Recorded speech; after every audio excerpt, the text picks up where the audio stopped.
And we sympathize with that, with Nancy, and we will do all our best to see that Mike can reach home. I knew Mike down in 67, I think so. That was in the Soviet Union. And a very important occasion. That was the wedding of my friend Uhuru Oginga, the brother of Raila Oginga, whom you all know. Mike was a very jovial person, and later when we met in Sweden, I had a lot of help from him. That time I was studying medicine at the hospital here, Karolinska, and I made a habit which he never got tired of. I used to go to him to make ugali, and he could make it. We had some conditions which I did accept, okay, that if we are eating ugali, we have to remove the heavy clothes. Sometimes we sat in our underpants. And he said that was the way, but he missed the weather. That was the way probably in Kisumu when it is hot in Kisumu. But I did accept that, and I remember it very well. There's another thing that he was extremely good at.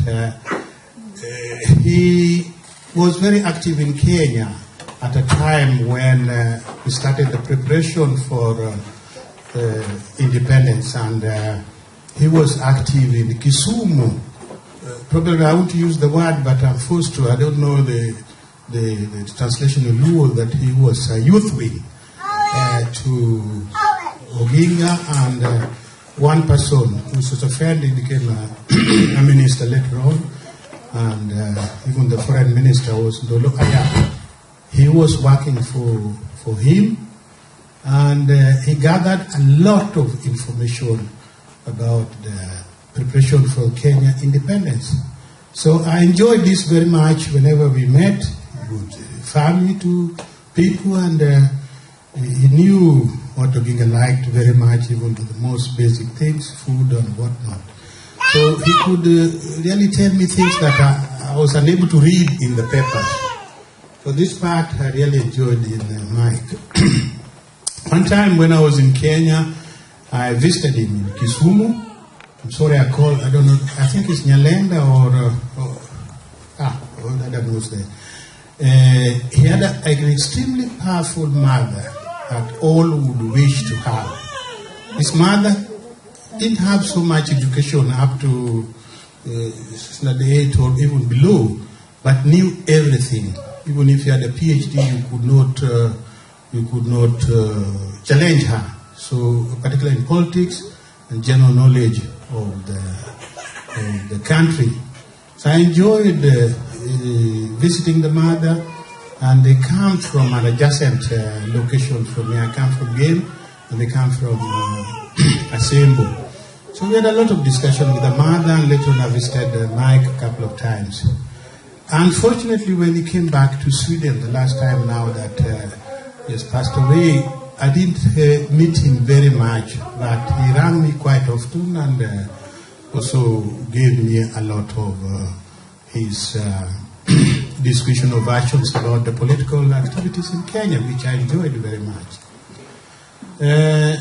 I think what you people, the committee, has done is very, very pleasant.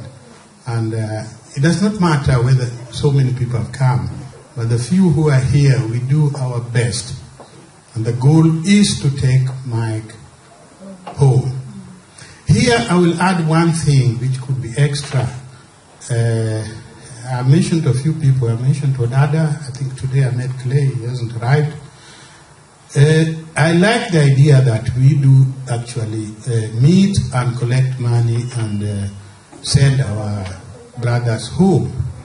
The only thing is there's a new generation, there are a few of them here also, where this question of meeting is probably becoming less popular. You can see this evening, I hope it will be better.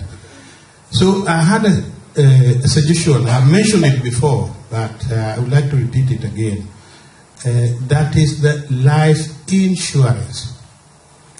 Earlier on, they used to demand health certificate and all this, and if they knew you had a very serious disease passing away, they wouldn't register you. But now, and I have one that I know, that the medical history is irrelevant. They don't require that. The only requirement that is that they have, which of course most of you I think fulfill that, is that you're under 70. Unfortunately, I'll pass that for those who don't know my age.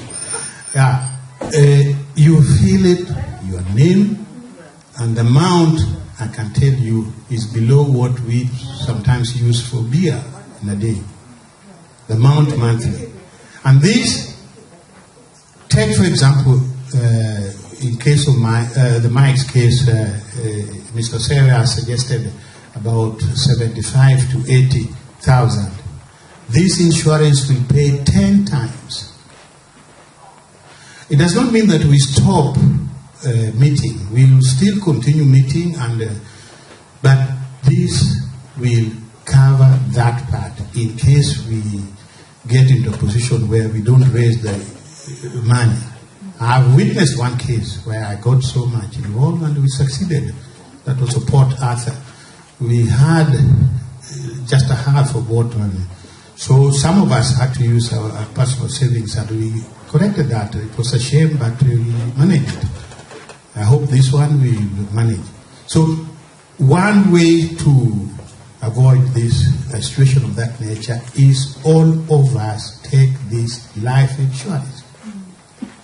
And the one that is there, I'll give you no data the address, and I give Claire pass there. You can still give and pass it to Mr. Sarah, who knows how to spread the news. You simply register, pay whatever it is, 25, and in case of such, it will be. There is additional other things as well, like if you have an accident in Kenya or another thing, that one they cover also. So this would be good if, well, depends, you take it individually. I know the Luo way is that we don't do things which will help when you pass away. You don't dig your own grave. I mean, that's fine. But you do it individually. Nobody will know that you have insurance. I'm simply passing the information. You do it yourself if you want to. Okay. I don't think I have anything more to say. It's only that I'm thankful that we organize an organization like this. If it's necessary, I can make another speech later on. Okay, thank you. Okay.